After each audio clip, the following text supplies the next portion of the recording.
ಭೃಗುಮೌನಿ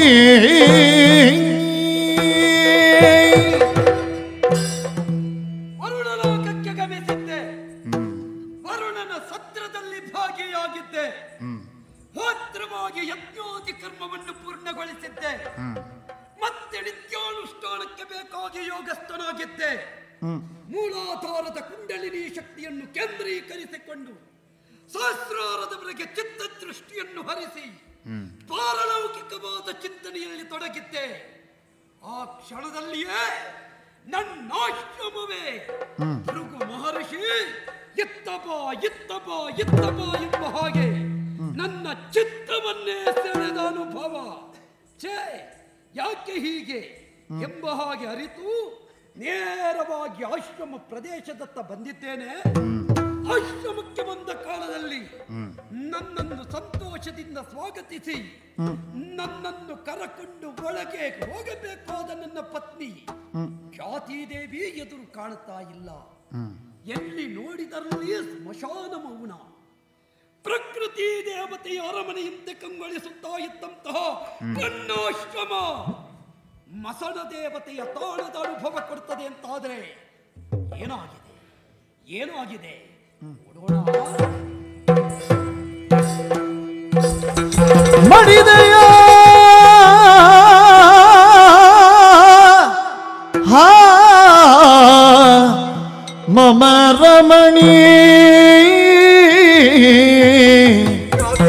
ಮಡಿದೆಯ ಹಾ ಮಮ ರಮಣಿ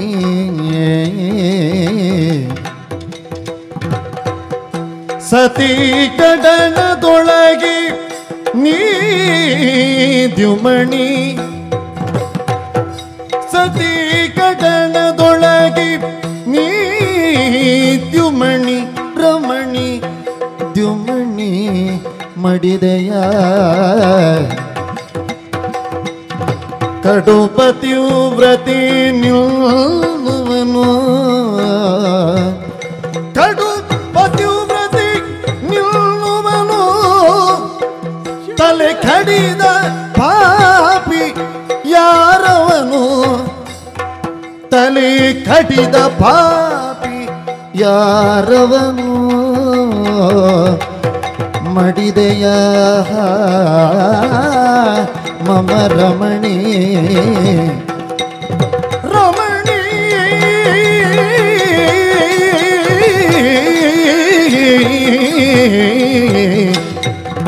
ರಮಣಿ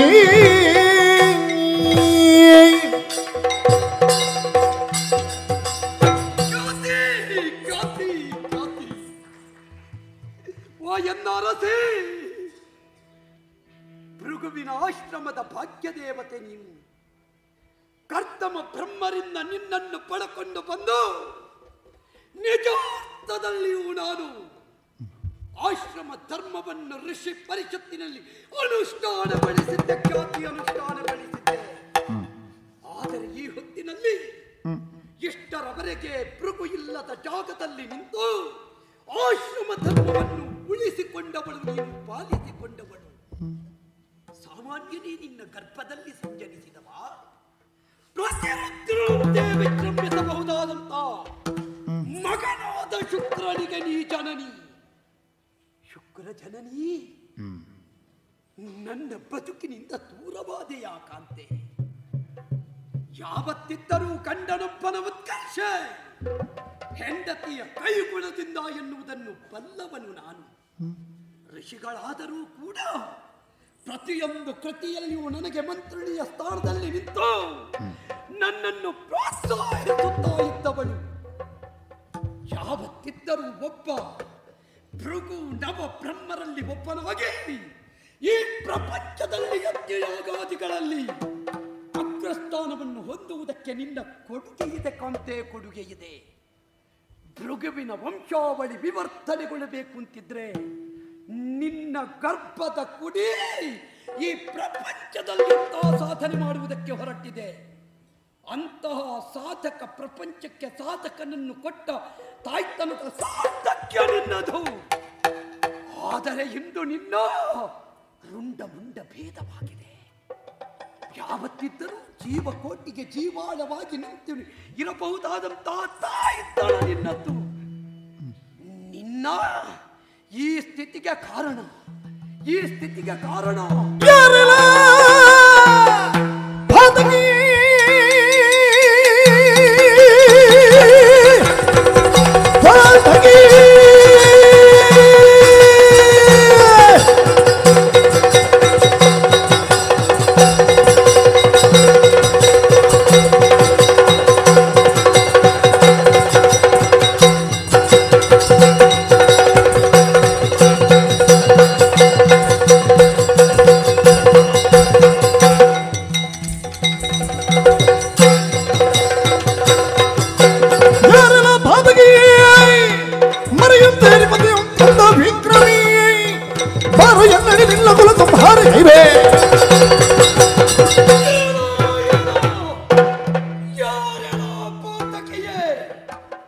ಪರಮ ಪವಿತ್ರವಾದಂತ ರಹಸ್ಯವಿದು. ಭೂತಳದ ರಜತಾದ್ರಿ ಎಂದು ಖ್ಯಾತಿವೆತ್ತಂತಹ ಕರ್ಮಠಳ ಭೂಮಿಯದು. ನಿತ್ಯ ನಿರಂತರ ತ್ರೇತಾಗ್ನಿ ಹೊತ್ತಿ ಬರೆಯುತ್ತಾ ಇರುವಂತಹ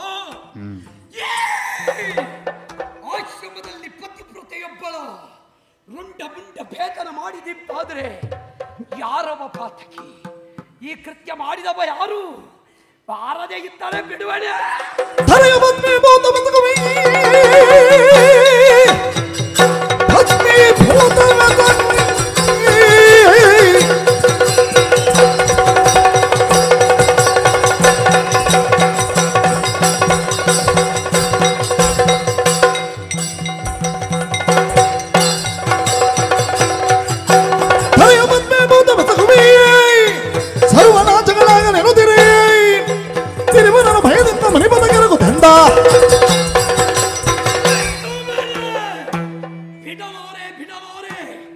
ಯಾವಾಗ ನನ್ನ ಸತಿಯ ಈ ದುಸ್ಥಿತಿಗೆ ಯಾರು ಕಾರಣನು ಅಂಥವನನ್ನು ಬಿಡುವುದಕ್ಕುಂಟೆ? ಮೌನವಾದರೆ ಮೂರ್ತಿತ್ರಯರು, ಸುಮ್ಮನಿದ್ದಾರೆಯೇ ನನ್ನಿಂದಲೇ ಅವಿಸುಡ್ಡದಿ ಮೌಕಸರು. ಅಲ್ಲ, ಲೋಕದ ಯಾರಿಗೂ ಅರ್ಥವಾಗದೆ ಹೋಯುತ್ತೆ. ಆಶ್ರಮದಲ್ಲೇ ರಕ್ತಪಾತವಾಗುತ್ತದೆ ಅಂತಾದರೆ ಯಾವತ್ತಾದರೂ ಸುಮ್ಮನಿರುವುದಕ್ಕೆ ಸಾಧ್ಯವೇ? ಖಂಡಿತ ಇಲ್ಲ. ಹೆಣ್ಣೊಬ್ಬಳಿಗೆ ಅನ್ಯಾಯವಾಗುತ್ತದೆ ಅಂತಾದರೆ ಆ ಕಾಲದಲ್ಲಿಯೂ ಯೋಗಿಯೊಬ್ಬ ಸಟೆದು ನಿಲ್ಲಲಿಲ್ಲ ಅಂತಾದರೆ ಆ ಯೋಗಿಗೆಲ್ಲಿ ಮೌಲ್ಯ? ಆ ವ್ಯಕ್ತಿತ್ವದಲ್ಲಿ ವಿಕಸನ? ಬಿಡಲಾರೆ. ಯಾವನೇ ಇರಲಿ, ಅವನು ಬಾರದೆ ಇದ್ರೆ ಅಖಂಡ ಪ್ರಪಂಚವನ್ನೇ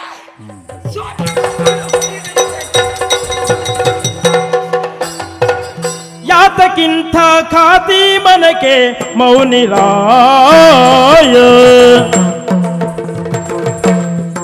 ಯಾತಕ್ಕಿಂತ ಖಾತಿ ಮನಕೆ ಮೌನಿರಾಯ, ಸರ್ವನೀತಿ ಶಾಸ್ತ್ರಜ್ಞಾನಿಯಾಗಿ ಮೌನಿರಾಯ.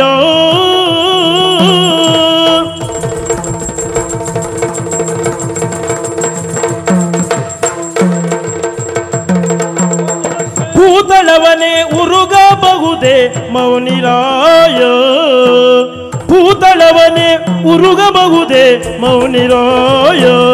ದಿವಿಜ ವ್ರಾತವರಿತು ನಿಂದಿಸುವರು ಮೌನಿರಾಯ, ದಿವಿಜ ವ್ರಾತವರಿತು ನಿಂದಿಸುವರು ಮೌನಿರಾಯ.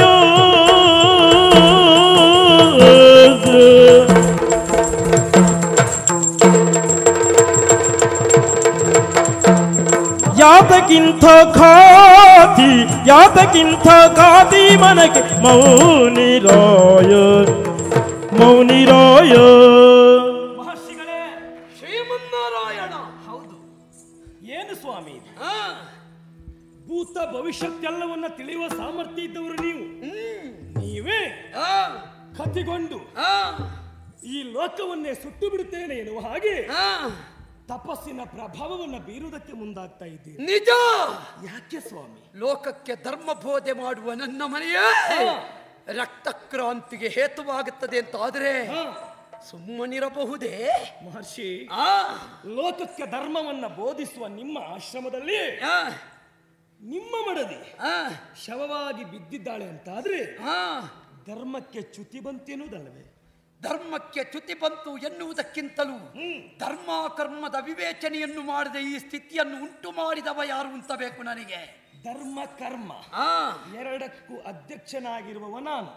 ಇದನ್ನ ಮಾಡುವ ಸಾಮರ್ಥ್ಯ ನನಗಲ್ಲದೆ ಅನ್ಯರಿಗೆ ಯಾರಿಗುಂಟು? ಹಾಗಿದ್ರೆ ಈ ಸ್ಥಿತಿ ಮಾಡಿದವ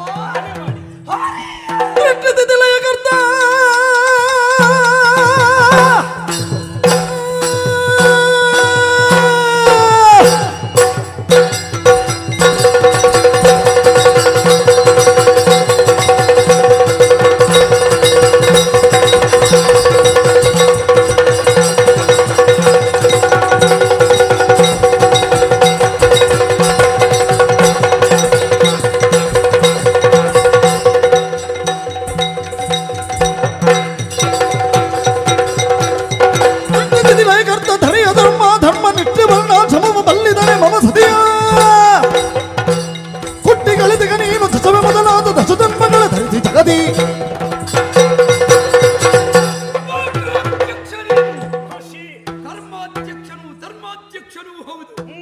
ಇವತ್ತು ನನ್ನ ನೆಲವೇ ನನಗೆ ಜಾರುತ್ತಾ ಇದೆ. ಹೀಗೆ ಜಾರುವುದಕ್ಕೆ ಕಾರಣ ಹೆಂಡತಿ ಜಾರಿದ್ದಾಳೆ. ನನ್ನ ಹೆಂಡತಿ ಜಾರಿದ್ದಲ್ಲ, ನನ್ನ ಹೆಂಡತಿಯ ಆ ಕೊರಳಿಂದ ಹರಿತ ರಕ್ತ ಕಾರಣ.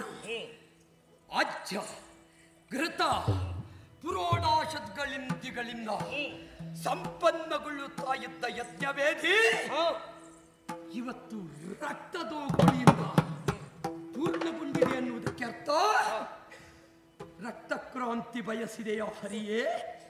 ಇಲ್ಲದೆ ಇದ್ರೆ ನೀನು ಪಾಲಕ, ನೀನು ಬೋಧಕ. ವಿಷ್ಣು ಅಂದ್ರೆ ತಾಳ್ಮೆ ಅಂತ ಅರ್ಥ, ಚೈತನ್ಯ ಅಂತ ಅರ್ಥ, ಚಿನ್ಮಯ ಅಂತ ಅರ್ಥ. ಚಿನ್ಮಯನ ಪದ ಕೇಳುತ್ತೇನೆ ಅಂತ ನಾವು ಬಂದ್ರೆ ಚಿನ್ಮಯನ ಪದವೇ ಏರಾಗಿ ಹೋಯಿತೆ. ಅದು ಚಿನ್ಮಯನ ಪದ ಹಾಗಾಗುವುದಕ್ಕೆ ಕಾರಣ ಏನು ಗೊತ್ತುಂಟ? ಯಾಕೆ? ನಿಮ್ಮ ತಪಸ್ಸಿನ ಅಗ್ನಿ ಎನ್ನುವುದು ದಿನೇಶ ಎನ್ನುವಾಗಿ ಹೆಸರು ಮಾಡಿದ ಸೂರ್ಯನ ಅಗ್ನಿಗಿಂತಲೂ ಬಹಳಷ್ಟು ಉತ್ತಮ. ಹೌದು, ಹಾಗಾಗಿ ದಿನೇಶನ ಅಗ್ನಿಯಾದರೂ ವಿಶ್ವನಾಥನ ಮುಂದೆ ತಂಪೆ ಆಗುವುದಲ್ವೇ? ಖಂಡಿತ. ಆದ್ದರಿಂದಲೇ ನೀನು ನಾನು ತಂಪಾಗುತ್ತೇನೆ ಅಂತ ಭಾವಿಸಬೇಡ. ಇವತ್ತು ನಮ್ಮ ಪ್ರವೇಶವೇ ಏರಿನಲ್ಲಿ. ಕಾರಣ ಏನು? ನಮ್ಮ ಒಡಲನ್ನೇ ಇವತ್ತು ನೀವು ಉರಿಸಿದ್ದಿ ಹರಿಯೇ. ಇಂದು ನನ್ನ ಸತಿ ಈ ಸ್ಥಿತಿ ಇಲ್ಲಿ ಇರುವುದಕ್ಕೆ ಕಾರಣ ಸ್ಥಿತಿಪತಿಯಾದ ನೀನು.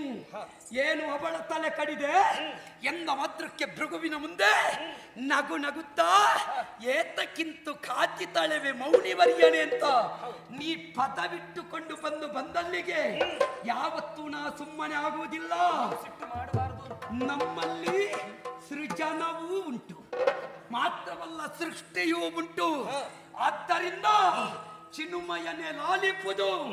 ಇಂದು ನಿನ್ನನ್ನೇ ಈ ಕ್ಷಿತಿಯಲ್ಲಿ ಕರ್ಮದ ಮೂಲ್ಯ ಏನು, ಧರ್ಮದ ವ್ಯಾಪ್ತಿ ಏನು ಎನ್ನುವುದನ್ನು ಅಧ್ಯಯನ ಮಾಡುವ ಮಟ್ಟಕ್ಕೆ ಮುಟ್ಟಿಸ್ತೇನೆ. ಆದ್ದರಿಂದ ನನ್ನ ಸತಿಗೆ ಈ ಸ್ಥಿತಿ ತಂದ ಶ್ರೀಪತಿ, ಇನ್ನು ಮುಂದಕ್ಕೆ ಅವನಿಯಲ್ಲಿ ನೀನು 10 ಅವತಾರವನ್ನು ಮಾತ್ರ ಯೋಗದ ದುಃಖ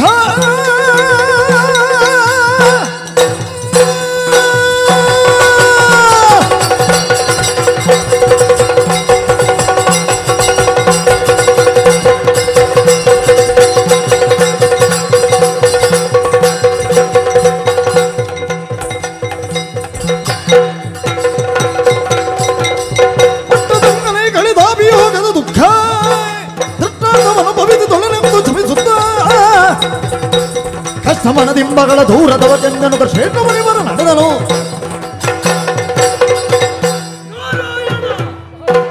ಹೆಣ್ಣಾದವಳಿಗೆ ಯಾವತ್ತಿದ್ದರೂ ಪತಿಯೇ ಪರಂ ದೈವ. ಅವನಿಗಿಂತ ಮಿಗಿಲಾದದ್ದು ಯಾವುದೂ ಇಲ್ಲ. ಯಾಯನಿಗಿಂದು ಈ ಕಾಲಕ್ಕೆ ನೀ ಮಾಡಿದ ಕೃತಿ ನಿನ್ನ ಅನುಭವಕ್ಕೂ ಬರಬೇಕು. ಹೆಂಡತಿಯನ್ನು ಕಳಕೊಂಡವನ ಸ್ಥಿತಿ ಏನು ಅಂತ ನಿನಗೆ ಗೊತ್ತಾಗಬೇಕು.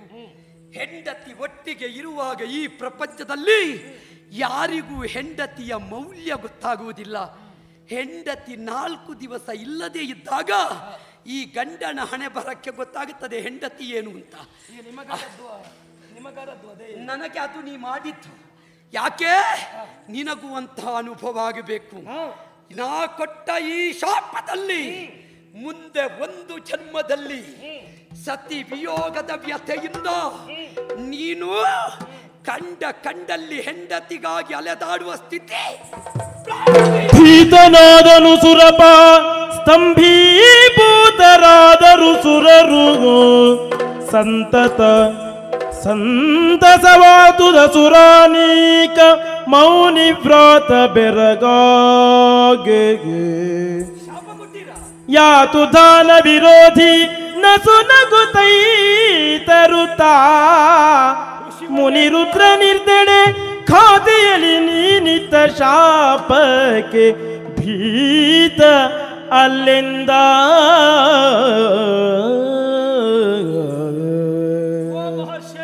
ಶಾಪವಿದನು ಶಿರದೋಳಾಂತೆ ತಾಪಸೋತ್ತಮ.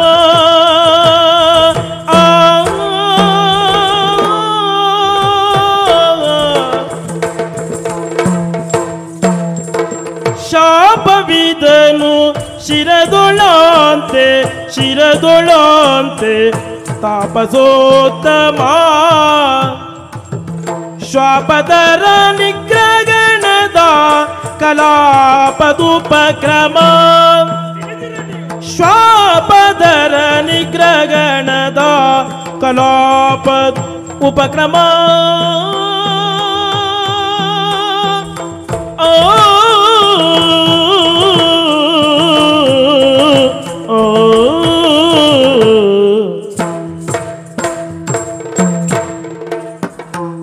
ಶ್ವಾಪದರ ನಿಗ್ರಹಣದ ಕಲಾಪದುಪಕ್ರಮ.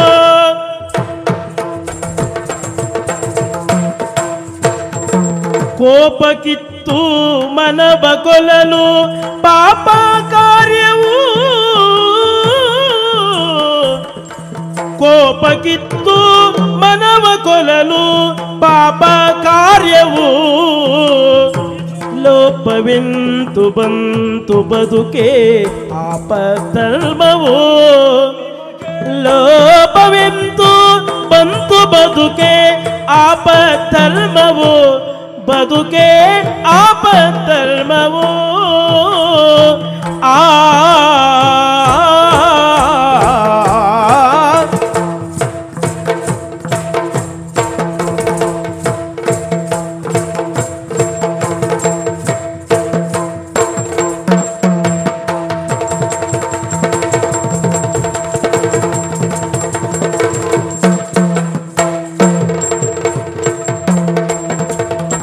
ಕೋಪ ಕಿತ್ತು ಮನವ ಕೊಲ್ಲಲು ಪಾಪ ಕಾರ್ಯವು. ಲೋಪವೆಂತು ಬಂತು ಬದುಕೆ ಆಪಧರ್ಮವು. ಶಾಪವಿದನು ಶಿರದೊಳಾಂತೆ ತಾಪಸೋತ್ತಮ.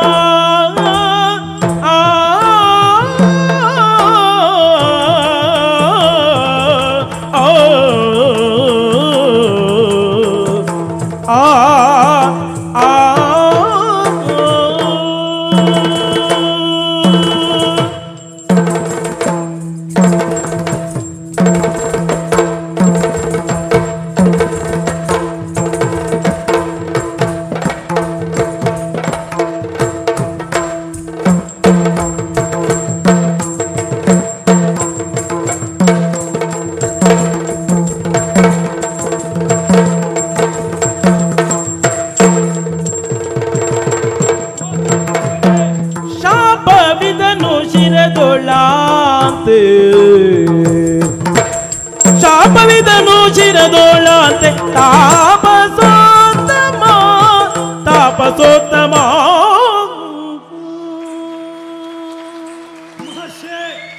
ನಾರಾಯಣ, ನಾನು ಮಾಡಿದ ಕೃತ್ಯವನ್ನ ಕಂಡು ಕುಪಿತನಾದೆ. ಇತ್ತೆ ಶಾಪ. ಗೋಪದ ಕೈಗೆ ಬುದ್ಧಿಯನ್ನ ಕೊಟ್ಟು ಶಪಿಸಿದೆ. ನಿನಗೆ ಪಶ್ಚಾತ್ತಾಪವೇ ಇಲ್ಲಲ್ಲ ಋಷಿ. ಆ ಪಶ್ಚಾತ್ತಾಪ ಪಡಬೇಕಾದವರು ಯಾರು? ಶಾಪವನ್ನ ಪಡೆದು ಆ, ಪತನವನ್ನ ಹೊಂದುವವರು ಪಶ್ಚಾತ್ತಾಪವನ್ನ ಪಡಬೇಕು. ಮತ್ತೆ ನಿನ್ನತ್ತು ಪತನ ಅಲ್ವೇ? ಅಲ್ಲ, ಮತ್ತೆ ಶಾಪವನ್ನ ಶಿರದೊಳ್ಳಂತೆ ತಾಪಸೋತ್ತಮ. ಪತನ ಹೊಂದಬೇಕಾದ ಶಾಪದಿಂದಲೇ ಹಾ, ಉತ್ಥಾನ ಹೊಂದುತ್ತೇನೆ ಅಂತ ಹೊರಟೆಯಾ? ಖಂಡಿತವಾಗಿ ಹೌದು. ಏನು? ನೀವು ಕೊಟ್ಟ ಶಾಪವನ್ನ ಶಿರದಲ್ಲಿ ಧರಿಸುವುದರ ಮುಖೇನ ಆ, ಮುಂದೆ ಆಗಬೇಕಾದ ಧರ್ಮ ಸಂರಕ್ಷಣೆಗೆ ದುಷ್ಟ ದಮನವೋ ಶಿಷ್ಟ ಸಂರಕ್ಷಣೆಯೋ ಇದನ್ನ ಮಾಡುವಲ್ಲಿ ನೀವು ಕೊಟ್ಟ ಶಾಪವನ್ನ ಬಳಸಿಕೊಳ್ತೇನೆ. ಆದ್ರೆ ಕುಪಿತರಾದ ನೀವು ಲೋಕಕ್ಕೆ ಒಡೆಯ ಎನ್ನುವಾಗಿ ಆಡಿದ ಮಾತು ನಿಮ್ಮ ಬಾಯಿಂದಲೇ ಬಂದದ್ದು. ನಿಜ. ಲೋಕದಲ್ಲಿ ಧರ್ಮ ಅಧರ್ಮಗಳನ್ನ ಯಾವ ರೀತಿಯಾಗಿ ರಕ್ಷಣೆ ಭಕ್ಷಣೆ ಮಾಡಬೇಕು ಎನ್ನುವುದನ್ನ ತಿಳಿದವನು ನಾನು. ತ್ರಿಕಾಲದಲ್ಲಿಯೂ ಯಾವ ರೀತಿಯಾಗಿ ಯಾವ ಕಾರ್ಯ ಹೇಗೆ ಆಗಬೇಕು, ಧರ್ಮ ಕರ್ಮಾಧ್ಯಕ್ಷನಾಗಿ ಸರ್ವಕ್ಕೂ ಕರ್ತೃಸ್ಥಾನದಲ್ಲಿದ್ದಂತ ನನ್ನ ಮೇಲೆ ಶಾಪವನ್ನ ಕೊಟ್ಟು ಗಳಿಸಿದ ಪುಣ್ಯವನ್ನ ಕಳೆದುಕೊಂಡು ಬಿಟ್ಟಿರಲ್ಲ ಮಹರ್ಷಿಗಳೇ. ನಾನು ಪುಣ್ಯ ಕಳೆದುಕೊಂಡಿದ್ದೇನೋ ಅನ್ನುವುದು ಮುಖ್ಯ ಅಲ್ಲ. ಧರ್ಮ ಕರ್ಮದ ವಿವಕ್ಷೆಯನ್ನೇ ಮಾಡುವವ ನೀನು ಹೌದು ಅಂತಾದರೆ ಹೇಗೂ ಬಂದೆ ಸ್ತಂಭೀಭೂತನಾದ ಇಂದ್ರನನ್ನು ಸಚೇತನಗೊಳಿಸಿದೆ. ನಿನಗೆ ಲಕ್ಷ ಒಳಗಿದ್ದ ರಾಕ್ಷಸರು. ಹೌದು. ಸಂಕಲ್ಪ ಮಾತ್ರದಿಂದ ಸೂಚನೆ ಇದ್ದರೆ ಸುದರ್ಶನ ಹೋಗಿ ಕಳರನ್ನು ವಧಿಸ್ತದೆ. ಹೌದು. ನನ್ನ ಹೆಂಡತಿ ರುಂಡ ಮುಂಡ ಬೇರ್ಪಟ್ಟು ಬಿದ್ದಿದ್ದಾಳೆ. ನೀನು ನಾ ಬರುವಲ್ಲಿವರೆಗೆ ಸುಮ್ಮನೆ ನಿಂತಿದ್ದೀಯಲ್ಲ, ಯಾಕೆ ರಕ್ಕಸರನ್ನು ಕೊಲ್ಲಿಲ್ಲ? ಕಾರಣ ಉಂಟು. ಕೊಲ್ಲುವುದಕ್ಕೆ ರಕ್ಕಸರನ್ನ ಕೊಲ್ಲುವುದಕ್ಕೆ ನಾನು ಬಂದದ್ದು ಹೌದಂತಾದರೂ ರಕ್ಕಸರ ಸ್ವಭಾವ ಪೂರ್ತಿ ನಿಮ್ಮ ಹೆಂಡತಿಯಾದಂತ ಖ್ಯಾತಿದೇವಿಯಲ್ಲಿ ಅಡಕವಾದ್ದರಿಂದ ದುಷ್ಟ ಪ್ರವೃತ್ತಿಯನ್ನೇ ಅವಳು ತೋರಿಸಿದ್ದರಿಂದ ಅವಳನ್ನ ಸಂಹಾರ ಮಾಡಬೇಕಾದ ಪರಿಸ್ಥಿತಿ ಬಂದದ್ದರಿಂದ ದೈತ್ಯರನ್ನ ಕೊಂದ ಮೇಲೆ ನನಗಿಲ್ಲಿ ಏನು ಕೆಲಸ? ದೈತ್ಯರನ್ನ ಕೊಂದ ಮೇಲೆ ಅರೆಗಳಿಗೂ ನಾನು ಇಲ್ಲಿ ನಿಲ್ಲುವವನಲ್ಲ. ಹೋದೆ ಅಂತಾದ್ರೆ ಏನಾಗ್ತದೆ? ಕೊಂದವ ಯಾರು ಎನ್ನುವ ಹಾಗೆ ತಿಳಿಯದ ನೀವು ಲೋಕವೇ ಸುಟ್ಟು ಹೋಗಲಿ ಎನ್ನುವ ಹಾಗೆ ಶಪಿಸುತ್ತೀರಿ. ಒಬ್ಬ ಮಾಡಿದ ತಪ್ಪಿಗೆ ಅವನೇ ಶಿಕ್ಷೆಯನ್ನು ಅನುಭವಿಸಬೇಕಾಗಿ ಹೊರತು ಲೋಕದಲ್ಲಿದ್ದ ಧರ್ಮವಂತರು ಸಾಯಬಾರದು. ಹಾಗಾಗಿ ನಿಮ್ಮ ಲಕ್ಷ್ಯ ನನ್ನತ್ತ ಬರಬೇಕೆನ್ನುವ ಕಾರಣಕ್ಕಾಗಿ ನನ್ನ ಕಾರ್ಯ ಮುಂದೆ ಇನ್ನಷ್ಟು ಇದೆ ಎನ್ನುವುದನ್ನು ತೋರಿಸುವುದಕ್ಕೆ ನಿಮ್ಮ ಸಮ್ಮುಖ ನಿಂತೆ. ತ್ರೈಯಕ್ಷ ಸದೃಶನಾಗಿ ಆಶ್ರಮ ಪ್ರವೇಶ ಮಾಡಿದವನೇನು ನಾನು. ಈ ಕಾಲಕ್ಕಾಗುವಾಗ ಈ ದುರಂತವನ್ನೆಲ್ಲ ಕಣ್ಣಾರೆ ಕಂಡವನಿ. ಹೌದು. ಆದರೆ ಒಂದಂತೂ ನೀ ಸ್ಪಷ್ಟಪಡಿಸಿದೆ, ನಮ್ಮತ್ತು ರಾಕ್ಷಸರಿಗೆ ಬೋಧನೆ ಕೊಡುವಂತಹ ಗುರುಕುಲವಾಗಕೂಡಬಾರದು. ಈ ಪ್ರಪಂಚದಲ್ಲಿ ಒಂದು ವಿದ್ಯಾಲಯ ಕೆಟ್ಟವರಿಗೆ ಯಾವಾಗ ಆಶ್ರಯ ಕೊಡುತ್ತದೋ ಆವಾಗ ಅದರ ಮೌಲ್ಯವನ್ನದು ಕಳಕೊಳ್ಳುತ್ತದೆ ಅಂತ ಅರ್ಥ. ಖ್ಯಾತಿ ಸಾಯುವುದಕ್ಕೂ ಅದೇ ಕಾರಣ. ಲೋಕಕ್ಕೆ ಪಾಠರೂಪವಾಗಿ ನಿಲ್ಲಬೇಕಾದಂತಹ ವಿದ್ಯಾಲಯ ಗುರುಕುಲವಾಗಬೇಕಾದ ಭೃಗುವಿನ ಆಶ್ರಮ ಉಗ್ರರ ತಾಣ ಆಗುತ್ತದೆ ಅಂತ ಆದ್ರೆ ಅದನ್ನು ನಿನ್ನಂತಹವರು ಸಹಿಸಿಕೊಳ್ಳುವುದಿಲ್ಲ. ಅವರಿಗೆ ಇರುವುದಕ್ಕೆ ಆಶ್ರಯ ಕೊಟ್ಟವರನ್ನು ಮೊದಲು ಸಂಹಾರ ಮಾಡಿ. ಈ ಪ್ರಪಂಚದಲ್ಲಿ ಹಾಗೆ ಉಗ್ರರ ತಲೆ ತೆಗೆಯುವುದಕ್ಕೆ ಮೊದಲು ಈ ಉಗ್ರರಿಗೆ ಆಶ್ರಯ ಕೊಡುವವರನ್ನು ಹುಡುಕಿ ತೆಗೆದ್ರೆ ಯಾವ ಸಮಸ್ಯೆಯೂ ಉಂಟಾಗುವುದಿಲ್ಲ. ಋಷಿಗಳೇ, ಇದು ನಿಮಗೆ ಅರ್ಥ ಆಯ್ತು ಅಂತಾದರೆ ಇಲ್ಲ, ಖ್ಯಾತಿಯನ್ನ ಕೊಂದದ್ದು ಸರಿ ಆಯ್ತಲ್ಲ? ಖಂಡಿತ ಅಷ್ಟಕ್ಕೆ ಮುಗಿಯುವುದಿಲ್ಲ. ಮತ್ತೆ ಯಾಕೆ ಬಲ್ಲೆಯ? ನಮ್ಮಂತವರ ಆಶ್ರಮ ಪ್ರವೇಶ ಮಾಡುವಲ್ಲಿವರೆಗೆ ಬಿಟ್ಟದ್ದು ನಿಮ್ಮ ಅಧಿಕಾರದ ದೌರ್ಬಲ್ಯ ಅಲ್ಲ. ನೀವು ಹೇಳ್ತೀರಲ್ಲ, ದೇವೇಂದ್ರ ಮೂರುಲೋಕಾಧ್ಯಕ್ಷ ಅವರನ್ನು ಆವತ್ತೇ ನಿಪಾತಗೈಯಬೇಕಾದವ ಈ ಕಾಲಕ್ಕೆ ಬೆಳೆಯುವುದಕ್ಕೆ ಬಿಟ್ಟದ್ದಾದ್ರೂ ಯಾಕೆ? ನೀನು ಪಾಲನಾಕರ್ತೃವಲ್ವೇ? ಸಾಲ, ರೋಗ, ಅಗ್ನಿ, ಶತ್ರು ಈ ನಾಲ್ಕನ್ನು ಮೂಲದಲ್ಲೇ ನಿಗ್ರಹಿಸಬೇಕು. ಇದು ಶಾಸ್ತ್ರವೇತ್ತ ನುಡಿಯಲ್ವೇ? ಆದ್ದರಿಂದ ಲೋಕಪಾಲಾನೀಕವನ್ನು ಪಡೆಯುವ ಲೋಕಪಾಲಕನಾದ ನೀನು ದುಷ್ಟರನ್ನು ಒಂದು ಆಶ್ರಮದವರೆಗೆ ಬಿಡುತ್ತಿಂತಾದರೆ ಆಳುವವರ ದೌರ್ಬಲ್ಯವೋ ಅಲ್ಲ ವಿದ್ಯಾಲಯದವರ ದೋಷವೋ? ಮಹರ್ಷಿ, ಈಗ ಮೂರು ಮೂರ್ತಿಗಳು ತಮ್ಮ ತಮ್ಮ ಕಾರ್ಯದಲ್ಲಿ ತಲ್ಲೀನರಾಗಬೇಕೆನ್ನುವ ಹಾಗೆ ಅಭಿಮಯ ನಿಯಮ ಹೌದಲ್ವ? ನಿಜ. ಸೃಷ್ಟಿಸಬೇಕಾದ ಬ್ರಹ್ಮ ಸೃಷ್ಟಿಸಿದಲ್ಲಿಗೆ ಇಂತಿಷ್ಟು ವರ್ಷ ಆಯು ಪ್ರಮಾಣ ಎನ್ನುವಾಗೆ ಬರೆದ ಮೇಲೆ ಆ ಆಯುಷನ್ನ ಕೊನೆಗೊಳ್ಳುವಲ್ಲಿ ಈಶ ಬರುವಲ್ಲಿಯವರೆಗೆ ಪಾಲನೆ ಮಾಡಬೇಕಾದ್ದು ನನ್ನ ಕರ್ತವ್ಯ. ಹಾಗಾಗಿ ತಮಾಸುರನ ಜೀವಿತಾವಧಿ ಮುಗಿಯದೇ ಇದ್ದ ಕಾರಣ ಅವನನ್ನ ಮಾತೆಗೆ ಅತಿಕ್ರಮಣವಾಗಿ ಕೊಲ್ಲುವ ಅಧಿಕಾರ ನನಗಿಲ್ಲ. ಹಾಗಾದ್ರೆ ಅವನನ್ನು ಬಳಸಿಕೊಳ್ಳುವುದು ಹೇಗೆ? ಅವ ಎಲ್ಲಿಯವರೆಗೆ ಬದುಕಬೇಕು ಅಲ್ಲಿಯವರೆಗೆ ನಾನು ಮಾಡಬೇಕಾದ ಕರ್ತವ್ಯಕ್ಕೆ ಅವನನ್ನ ಬಳಸಿಕೊಂಡು ಯಾವಾಗ ಅವ ಸಾಯಬೇಕು ಆವಾಗ ಕೊಲ್ಲುವವನೇ ನಾನು. ನಿನಗೆ ಋಷಿಕ್ಷೇತ್ರದ ಅನ್ವೇಷಣೆಗೆ ದಾರಿ ಕಂಡುಕೊಂಡೆ. ಏನು ಮಾಡೋಣ ಹೇಳಿ? ನಿನಗೆ ಧರ್ಮಕ್ಷೇತ್ರದಲ್ಲಿ ಅನ್ವೇಷಣೆ ಮಾಡಿದೆ ಅಲ್ವಾ? ಖಂಡಿತ. ಒಳಗಿದ್ದವರನ್ನು ಹೊರತೆಗೆಯುವ ಯೋಚನೆ ಮಾಡ್ತಾ ಇದ್ದಿ. ನಮಗೆಲ್ಲ ಅರ್ಥ ಆಗುತ್ತದೆ. ಧರ್ಮಕ್ಷೇತ್ರದಲ್ಲಿ ಒಂದು ಬೇಡದ್ದು ಆಗುತ್ತದೆ ಅಂತಾದ್ರೆ ಯಾವತ್ತೂ ನಾವು ಒಪ್ಪುವನಲ್ಲ. ಹಾಗೆಂದು ಧರ್ಮಕ್ಷೇತ್ರವನ್ನೇ ಉದ್ದೇಶಿಸಿ ಆ ಮುಖಾಂತರವಾಗಿ ಆರ್ಯ ಸಮಾಜವನ್ನೇ ನಿಪಾತಗೊಳಿಸ್ತೇನೆ ಅಂತ ಹೊರಟ್ರೆ ನೀ ಕೈಕೊಂಡ ಈ ಕೃತ್ಯಕ್ಕೆ ನಾನು ಯಾವತ್ತೂ ಶಿರಸ ನಮಿಸುವ. ಋಷಿಗಳೇ, ಧರ್ಮಕ್ಷೇತ್ರದಲ್ಲಿ ಇಂಥದ್ದೊಂದು ಅನ್ಯಾಯ ಆಗ್ತದೆ ಎನ್ನುವ ಕಾರಣಕ್ಕಾಗಿ ಧರ್ಮಕ್ಷೇತ್ರವನ್ನ ದೂರುವವ ನಾನಲ್ಲ. ಖಂಡಿತ ಸಲ್ಲದು. ಅನ್ಯಾಯ ಮಾಡಿದವರನ್ನ ಮಟ್ಟ ಹಾಕುವವ. ಒಳ್ಳೆಯದೇ. ಯಾವತ್ತಿದ್ದರೂ ಅಂಥದ್ದನ್ನು ಈ ಪ್ರಪಂಚ ಒಪ್ಪಬೇಕು. ಹರಿಯೇ, ನೀನು ಒಪ್ಪುತ್ತಿ, ನಾನು ಒಪ್ಪುತ್ತೇನೆ. ಆದರೆ ಲೋಕದ ಎಷ್ಟು ಮಂದಿ ಒಪ್ಪುತ್ತಾರೆ ಅನ್ನುವುದೇ ಪ್ರಧಾನ. ಪ್ರತಿಯೊಬ್ಬರ ಅಂತಃಪಟಲದಲ್ಲಿ ಧರ್ಮಕ್ಷೇತ್ರದ ಮಹತ್ವವನ್ನು ಸಾರುವ ಕೆಲಸ ನಿನ್ನಂತಹ ಲೋಕಾಧ್ಯಕ್ಷನೇ ಕಣ್ಬಿಟ್ಟಾಗ ಆಗುತ್ತದೆ ಅಂತಾದರೆ ಅದಕ್ಕೆ ನಮ್ಮಲ್ಲಿ ಸ್ವಾಗತ ಇದೆ, ಸ್ವಾಗತ ಇದೆ. ಋಷಿಗಳೇ, ನಿನ್ನಂತಹವರು ಧರ್ಮಕ್ಷೇತ್ರವನ್ನು ಒಪ್ಪುತ್ತೀರಿ ಅಂತಾದರೆ ನಮ್ಮಂತಹ ಯೋಗಿ ಸಂದೋಹವೆಲ್ಲ ಅದನ್ನು ಹೌದು ಹೌದು ಅಂತ ಎಚ್ಚೆತ್ತಾಡುತ್ತೇವೆ. ಆದರೆ ಈ ಕಾಲಕ್ಕೆ ನಿನ್ನಲ್ಲಿ ಆಡುವುದಂದೇ.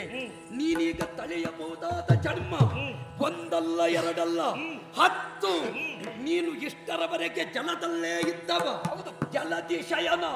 ನೀನು ನೀರಲ್ಲಿ ಈಜಾಡಬೇಕಾದೀತು. ಋಷಿಗಳೇ, ಒಂದೊಂದು ಸಂದರ್ಭದಲ್ಲಿ ಶತ್ರುಗಳು ಎಲ್ಲಿ ಇರ್ತಾರೆ ಅಂತ ಹೇಳಲಿಕ್ಕಾಗುವುದಿಲ್ಲ. ನೀರಿನಲ್ಲಿ ಇರುವ ಶತ್ರುಗಳನ್ನ ನೀರಿನಲ್ಲಿದ್ದೇ ಮರ್ದನ ಮಾಡಬೇಕು. ಅದಕ್ಕೊಂದು ನೀವು ದಾರಿ ಮಾಡಿ ಕೊಡುವುದು ಹೌದಂತಾದ್ರೆ ನೀರಿನಲ್ಲಿಯೇ ವಾಸವಾಗಿ ಅದರೊಳಗಿರುವ ಶತ್ರುಗಳನ್ನ ಸಂವಾದ ಮಾಡಿ ನೀರಿನಲ್ಲಿ ಅಡಗಿದಂತ ಆ ಬಂಡುಕೋರರನ್ನು ಗಮನಿಸುವಲ್ಲಿ ನೀರೊಳಗೆ ನಾನೇ ಅವತ್ತು ಕೂತವರನ್ನು ತೆಗೆಯುತ್ತೀಯ. ಖಂಡಿತವಾಗಿ ಎಳೆದು ಆಕ್ಷೇಪವೇ ಇಲ್ಲ. ಆದರೆ ಅಷ್ಟಕ್ಕೆ ಮುಗಿಯುವುದಿಲ್ಲ. ಮತ್ತೆ ಈ ನಮ್ಮ ಪವಿತ್ರವಾದ ಆಶ್ರಮದಲ್ಲಿ ಕೆಸರಿನ ಅನುಭವ ಕೊಟ್ಟೆ. ನೀನು ಕೆಸರಲ್ಲಿ ಒದ್ದಾಡುವ ಪ್ರಾಣಿಯಾಗಬೇಕಾದೀತು. ಋಷಿಗಳೇ, ಕೆಸರಲ್ಲಿ ಒದ್ದಾಡುವ ಪ್ರಾಣಿ ಆಗಬೇಕು ಅಂತ ಬಂದದ್ದು ಋಷಿಯ ಬಾಯಿಂದಲ್ವ? ನಿಮ್ಮ ಬಾಯಿಂದ ಒಂದು ಮಾತು ಸತ್ಯವಾಗಬೇಕು. ಅದಕ್ಕೋಸ್ಕರ ನಾನು ಕೆಸರಲ್ಲಿ ಆದರೂ ಹುಟ್ಟಿ ಕೆಸರೊಳಗೆ ಸೇರಿಕೊಂಡು ಇದನ್ನ ಕತ್ತಲಾಗಿಸುವುದಕ್ಕೆ ಹೊರಡುವವರನ್ನ ಮರ್ದಿಸುವಲ್ಲಿ ನಾನು ಹೇಳ್ತೇನೆ. ನರರ ಕ್ಷೇತ್ರ ಮೃಗೀಯ ವರ್ತನೆ ತೋರಿದೆ. ನರ ಮೃಗ ಎರಡು ಒಂದಾಗಬೇಕಾದೀತು.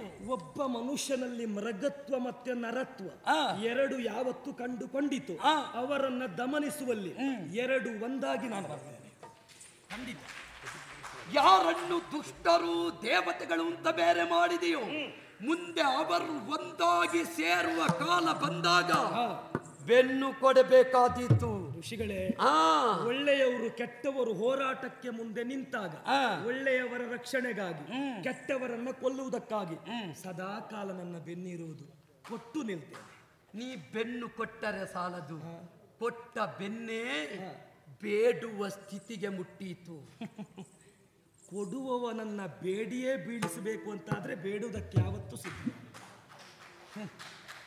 ಸುಲಭ ಇಲ್ಲ. ನಿಂತದ್ದು ಬ್ರಹ್ಮಕ್ಷೇತ್ರ. ಯಸ್ಯ ವಾಕ್ಯಂ ಮಂತ್ರೋಸಾ ಋಷಿ. ಜಗತ್ಸರ್ವಂ ದೈವಾಧೀನಂ. ದೈವಂ ಮಂತ್ರಾಧೀನಂ. ಮಂತ್ರಂ ಬ್ರಾಹ್ಮಣಾಧೀನಂ. ಯಾತ್ತರಿಂದಲೇ ಬ್ರಾಹ್ಮಣೋ ಮಮ ದೇವತ. ಅಂತ ಬ್ರಾಹ್ಮಣ ಕ್ಷೇತ್ರದಲ್ಲಿ ಮಾಡಿದ ತಪ್ಪಿಗೆ ಬ್ರಾಹ್ಮಣನಾಗಿ ಹುಟ್ಟಿ ಬೇರೊಂದು ವೃತ್ತಿ ಮಾಡಬೇಕಾದೀತು. ಋಷಿಗಳೇ, ಬ್ರಾಹ್ಮಣರು ಮಾಡುವಂತ ಪೂಜೆಗೆ ಬೇರೊಂದು ವೃತ್ತಿಯವರು ಅಡ್ಡ ಬಂದದ್ದೇವುದು ಅಂತಾದ್ರೆ ಅವರನ್ನ ನಿಗ್ರಹಿಸುವುದಕ್ಕೆ ಬ್ರಾಹ್ಮಣನಾಗಿ ಅವರ ವೃತ್ತಿಯನ್ನ ಕೈಗೊಂಡು ಅವರನ್ನ ಮರ್ದನ ಮಾಡ್ತೇನೆ. ಅದೇ ವಿರೋಧಿಸಿದ ವೃತ್ತಿಯಲ್ಲಿ ಹುಟ್ಟಬೇಕಾದೀತು. ಖಂಡಿತವಾಗಿ ಅದೇ ವೃತ್ತಿಯಲ್ಲಿ ಹುಟ್ಟುತ್ತೇನೆ. ಹೆಂಡತಿ ಕಳಕೊಂಡ ನನ್ನ ದುಃಖ ಆ ನಿನ್ನ ವೃತ್ತಿಯಲ್ಲಿ ಕಣ್ಣೀರು ಹಾಕುವ ಸ್ಥಿತಿ ಉಂಟಾದೀತು. ಋಷಿಗಳೇ, ನನ್ನಿಂದ ನಿಮ್ಮ ಹೆಂಡತಿ ದೂರಾದಳು ಎನ್ನುವ ಕಾರಣಕ್ಕಾಗಿಯೂ ನಾನು ಹೆಂಡತಿಯನ್ನ ಕಳೆದುಕೊಳ್ಳಬೇಕಾದ ಪರಿಸ್ಥಿತಿ ಬರಬೇಕಾದರೆ ಒಂದು ಸ್ಪಷ್ಟ ಹೇಳ್ತೇನೆ. ಏನು? ನನ್ನ ಹೆಂಡತಿಯು ನನಗೆ ಇಲ್ಲದಿರುವ ಹಾಗೆ ಮಾಡುವುದಕ್ಕೆ ನಿಮ್ಮಂತ ಒಬ್ಬ ಋಷಿಯಾಗಲಿ ಋಷಿಯ ವೇಷವಾಗಲಿ ಬಂದಾಗ ಮಾತ್ರ ಹೆಂಡತಿ ಕಳ್ಕೊಳ್ತೇನೆ. ಕಳಕೊಂಡರೆ ಹುಡುಕ್ತೇನೆ. ಹುಡುಕುವುದು ಮಾತ್ರ ಅಲ್ಲ, ಕಳೆದುಕೊಳ್ಳುವಲ್ಲಿ ಯಾರು ಕಾರಣಕರ್ತಾರು ಅವರೇ ಕೊಟ್ಟರೆ ಒಳಿತು. ಕೊಡಲಿಲ್ಲ ಅಂತಾದರೆ ಇನ್ನು ಮುಂದೆ ಪ್ರಪಂಚದಲ್ಲಿ ಯಾರ ಹೆಂಡತಿಯನ್ನು ಮತ್ತೊಬ್ಬ ಕದ್ದುಕೊಂಡು ಹೋಗಬಾರದು. ಅಂತಾದ್ರೆ ಕದ್ದುಕೊಂಡು ಹೋಗುವನ್ನ ಮಟ್ಟ ಹಾಕುವನ ಮಾತ್ರವಲ್ಲ, ಹಿಂಸಾ ಪ್ರವೃತ್ತಿಗೆ ಮುಂದಾದ ನೀನು ಅಹಿಂಸೆಗೆ ಕೈ ಒಡ್ಡಬೇಕಾದೀತು. ಖಂಡಿತ ಒಡ್ಡುತ್ತೀಯಾ? ಖಂಡಿತ ಒಡ್ತೇನೆ. ಅಹಿಂಸೆ ಶಾಂತಿ ಶಾಂತಿ ಅಂತ ಹೇಳಿದ ನಿನ್ನ ನಾಲಗೆ ನೆನಪಿಟ್ಟುಕೋ. ಏನು? ಈ ನೆಲದಲ್ಲಿ ಶಾಂತಿ ಶಾಂತಿ ಅಂತ ಹೇಳುವವರೇ ಕ್ರಾಂತಿಗೆ ಮುಂದಾಗುವ ಸ್ಥಿತಿ ನಿರ್ಮಾಣವಾದೀತು. ಯಾರನ್ನು ಶಾಂತಿ ಶಾಂತಿ ಅಂತ ನೀ ಹೇಳ್ತೀಯೋ ಅಂತಹ ಶಾಂತಿ ಹೇಳುವವರೇ ರಕ್ತ ಕ್ರಾಂತಿಯನ್ನು ನಿರ್ಮಾಣ ಮಾಡಿದರೆ ಏನು ಮಾಡುವೆ? ಋಷಿಗಳೇ, ಶಾಂತಿಗೆ ಭಂಗ ಬಂತು ಅಂತಾದ್ರೆ ಖಂಡಿತ ಶಾಂತಿಯಿಂದಿರಬೇಕಾದವರು ಕ್ರಾಂತಿ ಹೇಳಲೇಬೇಕು. ಇಲ್ಲದೆ ಹೋದ್ರೆ ಪ್ರಪಂಚದಲ್ಲಿ ಶಾಂತಿ ಇರುವುದಕ್ಕೆ ಸಾಧ್ಯ ಇಲ್ಲ. ಶಾಂತಿಯನ್ನ ಪ್ರತಿಷ್ಠಾಪನೆ ಮಾಡುವಲ್ಲಿ ನಾನು ಸದಾ ಕಾರ್ಯೋನ್ಮುಖನಾಗ್ತೇನೆ. ಬಲ ನಾರಾಯಣ. ಶಾಂತಿ ಮಂತ್ರವನ್ನು ಹೇಳುತ್ತಾ ಕ್ರಾಂತಿಯನ್ನೆಬ್ಬಿಸುತ್ತಾ ಕ್ರಾಂತದರ್ಶಿಗಳ ಬದುಕನ್ನು ಅತಾಂತರಗೊಳಿಸುವವರ ಬದುಕಿಗೆ ಯಮಸದೃಶನಾಗಿ ನೀವೊಬ್ಬ ಎದ್ದೆ ಅಂತಾದ್ರೆ ಪ್ರಪಂಚದಲ್ಲಿ ಗಂಡು ಹೆಣ್ಣು ಎಲ್ಲರೂ ಎದ್ದು ನಿಂತು ವಿರೋಧಿಸಿ ನಾವೆಲ್ಲ ಒಂದು ಅಂತ ಹೇಳುವ ಕಾಲಘಟ್ಟ ಬಂದೇ ಬಂದೀತು. ಹಾಗೇ ಆಗಲಿ. ನಿಮ್ಮ ವಚನದಂತೆ ನೀವು ಆಡಿದ ಈ ತಪಸ್ಸಿನ ಪ್ರಭಾವದಿಂದ ಮಾತು ಆ ಮಾತನ್ನ ಸತ್ಯವಾಗಿಸ್ತೇನೆ. ನೀ ಮುನ್ನಡೆ ಶಾಪವಿದನು ಶಿರದೊಳ ಅಂತೆ ತಾಪಸೋತ್ತಮ ಅಂತ ನೀ ಹೇಳಿದ್ದೀರಿ. ಖಂಡಿತ 10,000 ವರ್ಷ ತಪಸ್ಸು ಮಾಡುತ್ತೇನೆ. ಮತ್ತೊಮ್ಮೆ ದೇವರಿಗೆ ಶಾಪ ಕೊಟ್ಟದ್ದಕ್ಕೆ ಪ್ರತಿಯಾಗಿ ನನ್ನ ಪಾಪವನ್ನು ಕಳಕೊಳ್ಳುತ್ತೇನೆ. ಉಳಿದ ತಪೋಶಕ್ತಿಯಿಂದ ಅಳಿದ ಸತಿಯನ್ನು ಬದುಕಿಸುತ್ತೇನೆ. ನೆಮ್ಮದಿಯಿಂದ ಗ್ರಸ್ತನಾಗಿ ನಾರಾಯಣನ ಜಪಯತ್ಯದಲ್ಲಿ ಭಾಗಿಯಾಗುತ್ತೇನೆ. ನಾರಾಯಣ.